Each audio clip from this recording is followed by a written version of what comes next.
नमस्ते, मैं शैलजा अपने चैनल पर आपका हार्दिक स्वागत करती हूँ। आशा करती हूँ आप सब स्वस्थ एवं प्रसन्न होंगे। श्री गणेशाय नमः। श्री जानकी वल्लभो विजयते। श्री रामचरितमानस अयोध्या का। जय श्री राम, जय श्री हनुमान।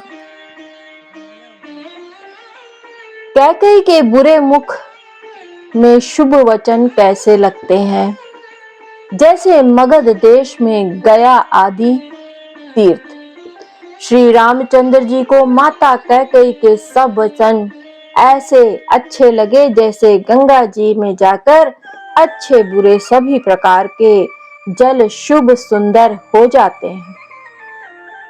गई मूर्छा राम सुमरी, निप फिर करवट लीन। सचिव राम आगमन कही, विनय समय समकीन। इतने में राजा की मूर्छा दूर हुई। उन्होंने राम का स्मरण करके राम राम कहकर फिरकर करवट ली। मंत्री ने श्री रामचंद्र जी का आना कहकर समयानुकूल विनती की। अवनीप अकनि राम पगुधारे, धरि धीरज तब नयन उगारे। सचिव संभारी राहु बैठारे, चरण परत नृप राम निहारे। लिए स्नेह बिकल उर लाई, गए मनि मन हो फनिक फिर पाई। राम ही चितय रहे नर नाहु, चला बिलोचन बारी प्रबाहु। शोक विवश कछु कहे न पारा, हृदय लगावत बारही बारा। विधि मनाव राउ मन माही, जेहि रघुनाथ न कानन जाही। सुमिर महेश ही कहई निहोरी, बिनती सुनहु सदा शिव मोरी। आशुतोष तुम अवधर दानी, आरती हरहु दीन जनु जानी। इतने में राजा की मूर्छा दूर हुई। उन्होंने राम का स्मरण करके राम राम कहकर फिर कर करवट ली। मंत्री ने श्री रामचंद्र जी का आना कहकर समयानुकूल विनती की। जब राजा ने सुना कि श्री रामचंद्र जी पधारे हैं, तो उन्होंने धीरज धर के नेत्र खोले। मंत्री ने संभाल कर राजा को बैठाया। राजा ने श्री रामचंद्र जी को अपने चरणों में पड़ते प्रणाम करते देखा। स्नेह से विकल राजा ने राम जी को हृदय से लगा लिया, मानो सांप ने अपनी खोई हुई मणि फिर पा ली हो। राजा दशरथ जी श्री रामचंद्र जी को देखते ही रह गए। उनके नेत्रों से आंसुओं की धारा बह निकली। उनके नेत्रों से आंसुओं की धारा बह चली। शोक के विशेष वश होने के कारण राजा कुछ नहीं कह सकते। वे बार बार श्री रामचंद्र जी को हृदय से लगाते हैं और मन में ब्रह्मा जी को मनाते हैं कि जिससे श्री रघुनाथ जी वन को ना जाएं। फिर महादेव जी का स्मरण करके उनसे निहोरा करते हुए कहते हैं, हे सदाशिव, आप मेरी विनती सुनिए। आप आशुतोष शीघ्र प्रसन्न होने वाले हैं और अवधरदानी मुंह मांगा दे डालने वाले हैं। अतः मुझे आप अपना दीन सेवक जानकर मेरे दुख को दूर कीजिए। तुम प्रेरक सबके हृदय, सोमति राम ही देहु। बचनु मोर तजि रहहि घर, परिहरि सीलु सनेहु। अजसु हो जग सुजसु सुनान साऊ, नरक परो बरु सुर परु जाऊ। सब दुख दुसह सवा सहावहु मोही, लोचन ओट राम जनि होही। असमन गुनई राउ नहीं बोला, पीपर पात सरिस मनु डोला। रघुपति पितहि प्रेम बस जानी, मुनि कछु कहि मातु अनुमानी। देश काल अवसर अनुसारी, बोले बचन विनित विचारी। तात कहूँ कछु करऊँ ढिठाई, अनुचित क्षम बजानि लरिकाई। अति लघु बात लागी दुख पावा, काहू न मोहि कही प्रथम जनावा। देखी गोसाई पूछियो माता, सुनी प्रसंग भय शीतल गाता। आप प्रेरक रूप में सबके हृदय में है। दशरथ जी कहते हैं, आप श्री रामचंद्र जी को ऐसी बुद्धि दीजिए जिससे वे मेरे वचन को त्याग कर और शील स्नेह को छोड़कर घर में ही रह जाएं। जगत में चाहे अपयश हो और सुयश नष्ट हो जाए, चाहे नया पाप होने से मैं नरक में गिरूं अथवा स्वर्ग चला जाए, पूर्व पुण्यों के फलस्वरूप मिलने वाला स्वर्ग चाहे मुझे न मिले, और किसी भी प्रकार के दुसह दुख आप मुझसे सहन करा ले, पर श्री रामचंद्र मेरी आंखों की ओट ना हो।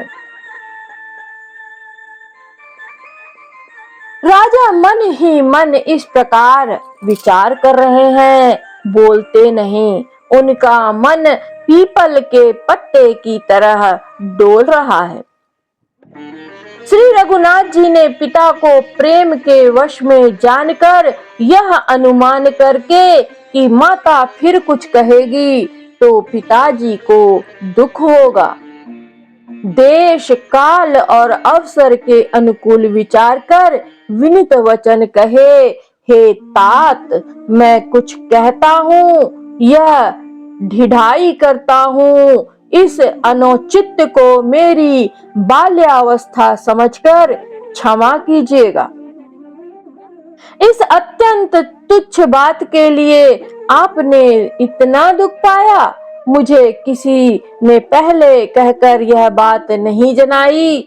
स्वामी, आपको इस दशा में देखकर मैंने माता से पूछा, उनसे सारा प्रसंग सुनकर मेरे सब अंग शीतल हो गए, मुझे बड़ी प्रसन्नता हुई। मंगल समय स्नेह बस सोच परिहरे तात, आयसु देई हर्षिय तहि पुल के प्रभु गात। धन्य जन्म जगती तलतासु, पितहि प्रमोद चरित सुनि जासु। चारि पदारथ कर तलता के, प्रिय पितु मातु प्राण सम जाके। आयसु पाल जन्म फलु पाई, एहूँ बेगिहि हो रजाई। पिता मातु सन आवऊ मांगी, चलिहऊँ बनहि बहुरी पग लागी। अस कहि राम गवन सब कीना, भूप शोक बस उतरु न दीना। नगर व्यापी गई बात सुतीछी, छुअत चढ़ी जनु सब तन बीछी।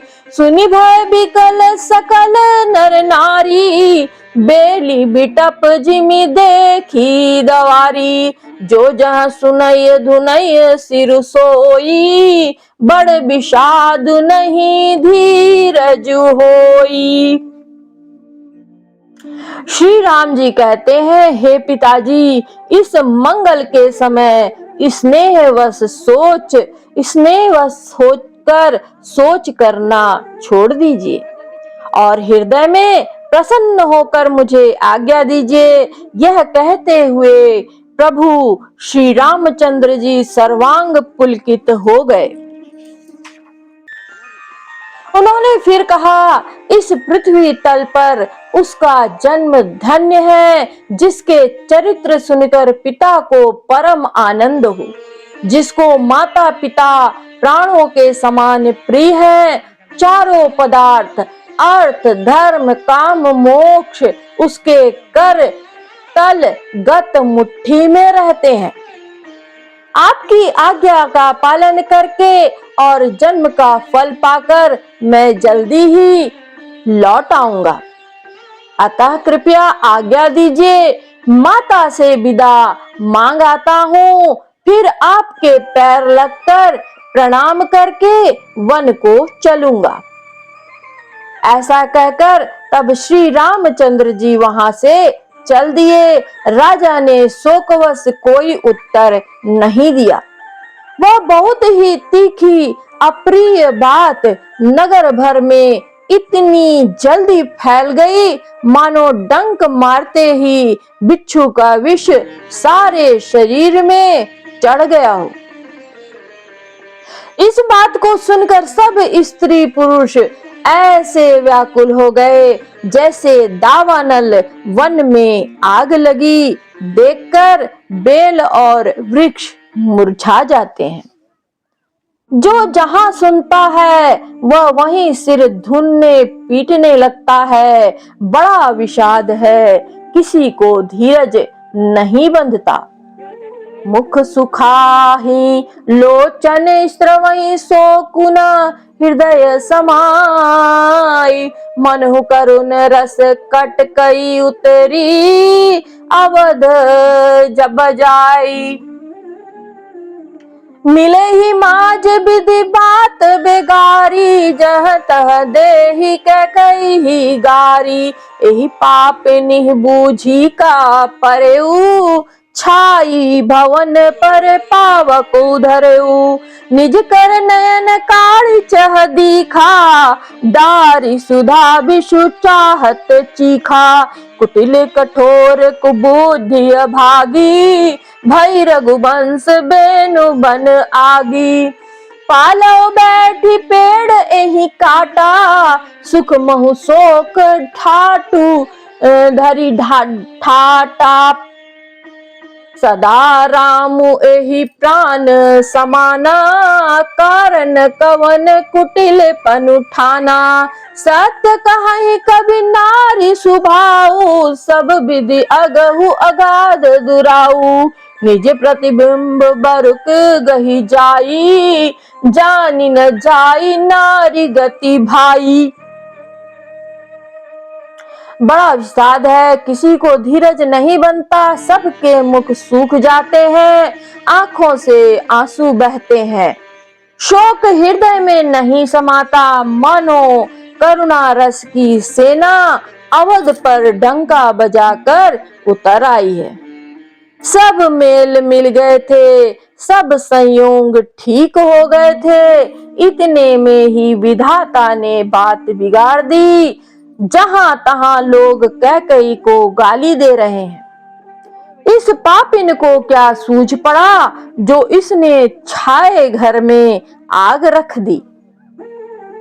यह अपने हाथ से अपनी आंखों को निकालकर आंखों के बिना ही देखना चाहती है और अमृत फेंककर विष चखना चाहती है।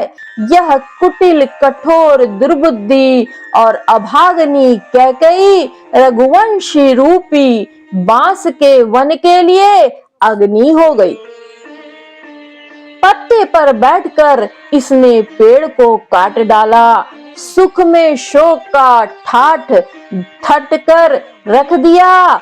श्री रामचंद्र जी इसे सदा प्राणों के समान प्रिय थे, फिर भी ना जाने किस कारण इसने यह कुटिलता ठानी।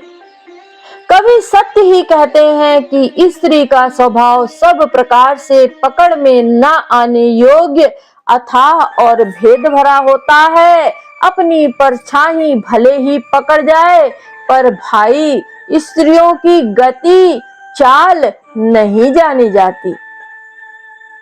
काहन पाव कुजारी सक कान समुद्र समाई का न करे अबला प्रबल, कही जग कालू न खाई। आग का सुनाई विधि काह सुनावा, का दिखाई चह काह दिखावा।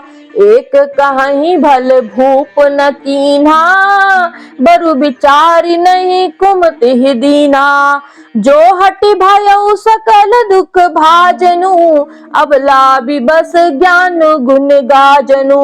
एक धर्म परमीति पहिचाने, नृपहि दोष नहीं देहि सयाने। सिबि दधीचि हरि चंद कहानी, एक एक सन काहि बखानी। एक भरत कर सम्मत काहि, एक उदास भाय सुनी रही। कान मूदि कर रद कही जीहा, एक कहीं यह बात अलीहा। सुकृत जाहि अस कहत तुम्हारे, राम भरत कहूँ प्राण प्यारे। आग क्या नहीं जला सकती, आग क्या नहीं जला सकती, समुद्र में क्या नहीं समा सकता। अबला कहलाने वाली प्रबल स्त्री जाति क्या नहीं कर सकती। और जगत में काल किसको नहीं खाता। विधाता ने क्या सुनाकर क्या सुना दिया, क्या दिखाकर अब वह क्या दिखाना चाहता है। एक कहते हैं कि राजा ने अच्छा नहीं किया, दुर्बुद्धि कैकेयी को विचार कर वर नहीं दिया। जो हट करके कैकेयी की बातों को पूरा करने में अड़े रहकर स्वयं सब दुखों के पात्र हो गए। स्त्री के विशेष वश होने के कारण मानो उनका ज्ञान और गुण जाता रहा। एक दूसरे जो धर्म की मर्यादा को जानते हैं और सयाने हैं, वे राजा को दोष नहीं देते। वे सिबी, दधीचि और हरिश्चंद्र की कथा एक दूसरे से बखान कर कहते हैं। कोई एक इसमें भरत जी की सम्मति बताते हैं, कोई एक सुनकर उदासीन भाव से रह जाते हैं, कुछ बोलते नहीं। कोई हाथों से कान मूंद कर और जीभ को दांतों तले दबाकर कहते हैं कि यह बात झूठ है, यह बात झूठ है। ऐसी बात कहने से तुम्हारे पुण्य नष्ट हो जाएंगे। भरत जी को तो श्री रामचंद्र जी प्राणों के समान प्यारे हैं। चंदु चवै बरु अनल कन, सुधा होई विषतूल। सपने हु कब उन करहि किछो, भरतु राम प्रतिकूल। एक विधातै दूषण देहि, सुधा दिखाई दीन विषु जेहि। खर बरु नगर सोचु सब काहू, दुसह दाहु उर मिटा उछाऊ। विप्र बधु कुल मान जठेरी, जे प्रिय परम कैकेयी केरी। लगी देखन सिख सीलु सराही, बचन बान सम लागहि ताही। भरतु न मोहि प्रिय राम समाना, सदा कहु यहु सब जगु जाना। करहु राम पर सहज स्नेहु, कहीं अपराध आज बनु देहु। कबहु न कियहु सवति आरेसु, प्रीति प्रतीति जान सबु देसु। कौशल्या अब काह बिगारा, तुम जेहि लागी वज्रपुर पारा। चंद्रमा चाहे शीतल किरणों की जगह आग की चिंगारियां बरसाने लगे, आग की चिंगारियां बरसाने लगे और अमृत चाहे विष के समान हो जाए, परंतु भरत जी स्वप्न में भी कभी श्री रामचंद्र जी के विरुद्ध कुछ नहीं करेंगे। कोई एक विधाता को दोष देते हैं जिसने अमृत दिखाकर विष दे दिया, नगर भर में खलबली मच गई। सब किसी को सोच हो गया, हृदय में दूसरा जलन हो गई, आनंद उत्साह मिट गया। ब्राह्मणों की स्त्रियां कुल की माननीय, बड़ी बूढ़ी और जो कैकेयी की परम प्रिय थी, वे उसके शील की सराहना करके उसे सीख देने लगी, पर उसको उनके वचन बाण के समान लगते हैं। वे कहती हैं, तुम तो सदा कहा करती थी कि श्री रामचंद्र जी के समान मुझको भरत भी प्यारे नहीं है। इस बात को सारा जगत जानता है। श्री रामचंद्र जी पर तो तुम स्वाभाविक ही स्नेह करती रही हो, आज किस अपराध से उन्हें वन देती हो? तुमने कभी सौतिया डाह नहीं किया। सारा देश तुम्हारे प्रेम और विश्वास को जानता है। अब कौशल्या ने तुम्हारा कौन सा बिगाड़ कर दिया, जिसके कारण तुमने सारा नगर वज्र गिरा दिया, जिसके कारण तुमने सारे नगर पर वज्र ही गिरा दिया। सिय की पिय संग परिहर ही, लखनऊ की रही धाम, राजू की भूंजब भरतपुर, निपु की जिय ही बिनु राम। अस बिचारी उर छाड़हु कोहू, शोक कलंक कोटि जनि होहू, भरत ही औसि देहु जुग राजू, कानन काह राम कर काजू। नाहिन राम राज के भूखे, धर्म धुरिन विषय रस रूखे, गुर गृह बसहु राम तज गेहू, निपसन अस बरु दूसर लेहू। नौ नहीं लगी हहु कहे हमारे, नहीं लागी कछु हाथ तुम्हारे। जो परिहास कीन कछु होई, तो कही प्रगट जनावहु सोई।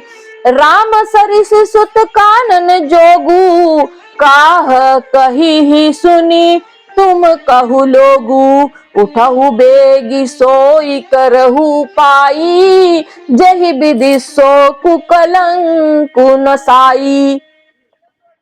क्या सीता जी अपने पति श्री रामचंद्र जी का साथ छोड़ देंगी? क्या लक्ष्मण जी श्री रामचंद्र जी के बिना घर रह सकेंगे? क्या भरत जी श्री रामचंद्र जी के बिना अयोध्यापुरी का राज भोग सकेंगे? और क्या राजा श्री रामचंद्र जी के बिना जीवित रह सकेंगे? अर्थात ना सीता जी यहाँ रहेंगी, ना लक्ष्मण जी रहेंगे, ना भरत जी राज्य करेंगे, और ना राजा ही जीवित रहेंगे। सब उजाड़ हो जाएगा। हृदय में ऐसा विचार कर क्रोध छोड़ दो, शोक और कलंक की कोठी मत बनो। भरत को अवश्य युवराज पद दो, पर श्री रामचंद्र जी का वन में क्या काम है? श्री रामचंद्र जी राज्य के भूखे नहीं हैं, वे धर्म की धुरी को धारण करने वाले और विषय रस से रूखे हैं, अर्थात उनमें विषयासक्ति है ही नहीं। इसलिए तुम यह शंका ना करो कि श्री रामचंद्र जी वन न गए तो भरत जी के राज्य में विघ्न करेंगे। इतने पर भी मन ना माने तो तुम राजा से दूसरा ऐसा यह वर ले लो कि श्री राम घर छोड़कर गुरु के घर रहें। जो तुम हमारे कहने पर न चलोगी तो तुम्हारे हाथ कुछ भी नहीं लगेगा। यदि तुमने कुछ हंसी की हो तो उसे प्रकट कहकर जना दो कि मैंने दिल लगी की है। राम सरीखा पुत्र क्या वन के योग्य है, यह सुनकर लोग तुम्हें क्या कहेंगे? जल्दी उठो और वही उपाय करो जिस उपाय से इस शोक और कलंक का नाश हो।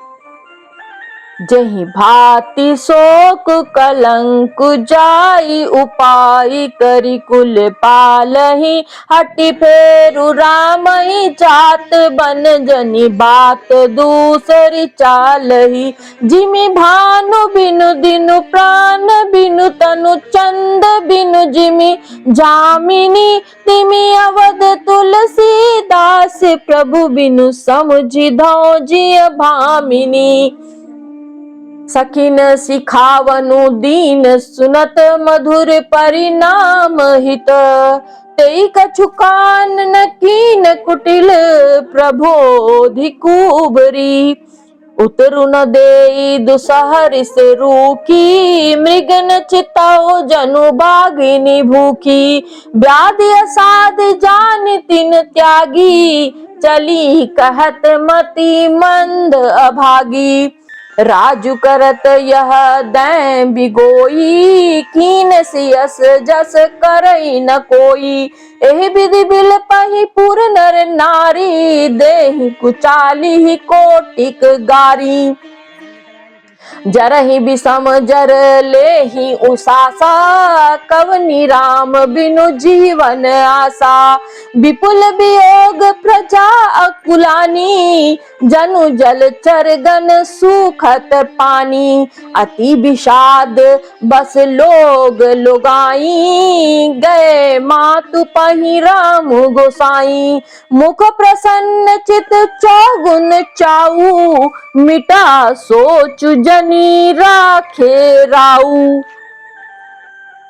जिस तरह नगर भर का शोक और तुम्हारा कलंक मिटे, वही उपाय करके कुल की रक्षा कर वन जाते हुए श्री रामचंद्र जी को हट करके लौटा लें। दूसरी कोई बात ना चला।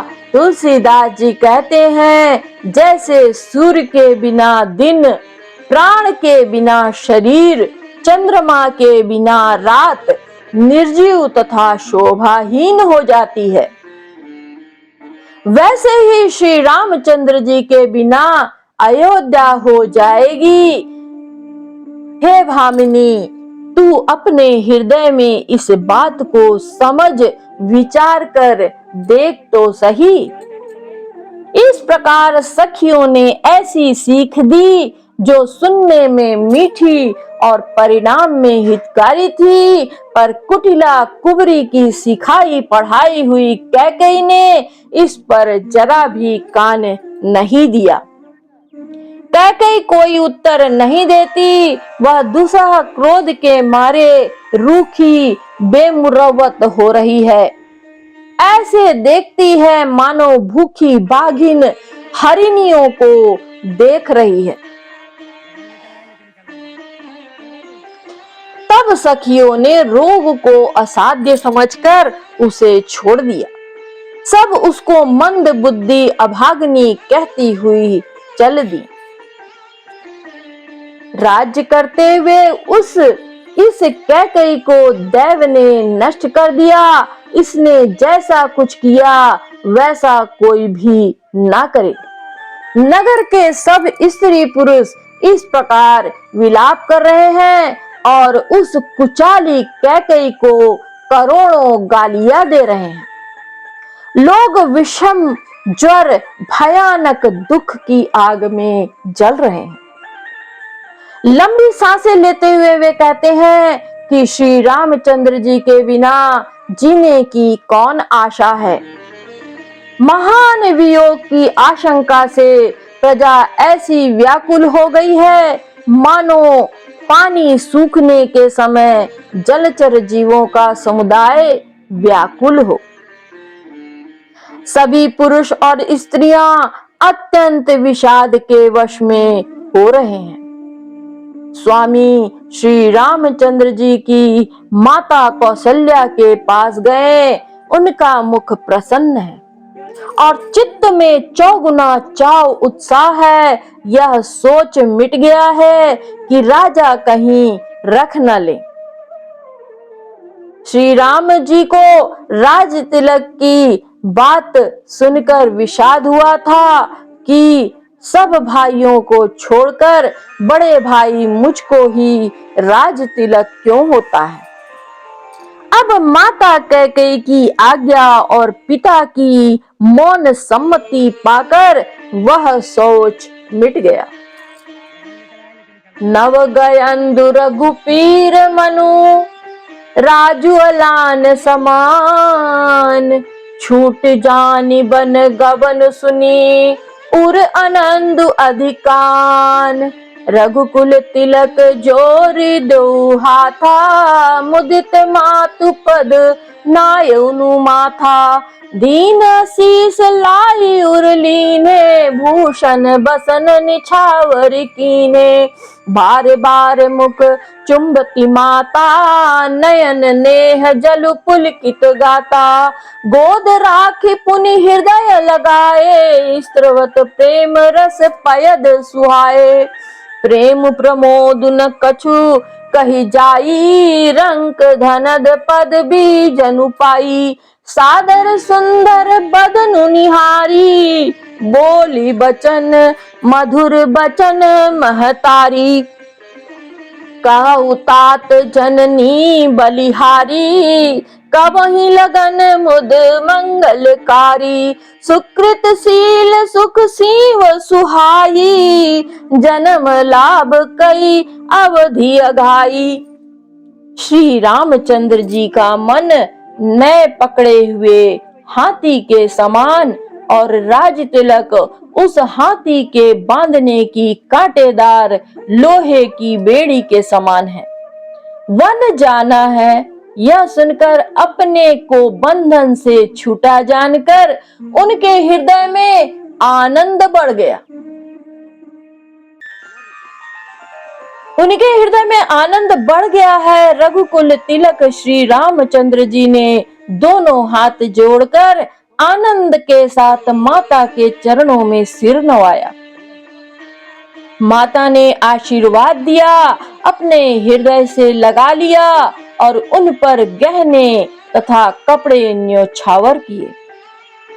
माता बार बार श्री रामचंद्र जी का मुख चूम रही हैं।